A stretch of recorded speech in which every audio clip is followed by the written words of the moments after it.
हमारा टॉपिक है disposal of carcass और कैडोवर। इसका मतलब ये है कि कार्कस या कैडोवर का निपटान कैसे करें। तो सबसे पहले आता है कैडोवर।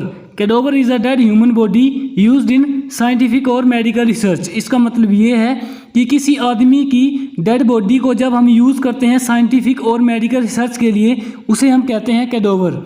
सो उसके बाद आता है carcass. Carcass dead body of animal, मतलब एनिमल जानवर के मृत शरीर को हम कहते हैं कार्कस। अब आता है the following points should be kept in mind. इसका मतलब ये है कि कुछ बातें जो हमें ध्यान में रखनी होती हैं। जैसे पहले नंबर पे आता है if animal dead of contagious disease it should be removed from set early as possible. इसका मतलब ये है कि अगर कोई जानवर कंटेजियस डिजीज़ संक्रामक रोग से मरा हुआ है तो उसे हम लोगों को जो है वो सेट से जल्दी निकाल देना चाहिए।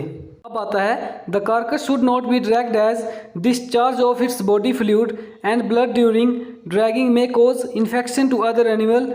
It should be lifted by loader as trawlers etcetera. इसका मतलब ये है कि जो एनिमल का शव है उसे हम लोगों को घसीटना नहीं चाहिए, क्योंकि इसकी बॉडी से फ्लूइड या ब्लड जो निकलेगा वो किसी अदर एनिमल को इन्फेक्ट कर सकता है। तो हम लोगों को जो है वो शव को उठाना चाहिए जेसीबी या ट्रक से।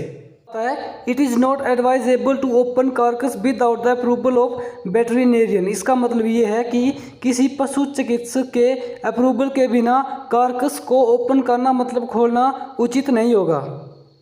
आता है after lifting of carcass cleaning and disinfection of that place should be done. Commonly use disinfectants are chlorine 5%, formalin 2% and caustic soda 4% etcetera. इसका मतलब ये है कि कार्कस को उठाने के बाद उस जगह को क्लीन कर देना है और डिसइंफेक्शन कर देना है। और मोस्ट कॉमनली डिसइंफेक्टेंट्स जो यूज़ होते हैं इसके लिए वो है क्लोरीन 5%, फॉर्मेलिन 2% और कॉस्टिक सोडा 4% इत्यादि।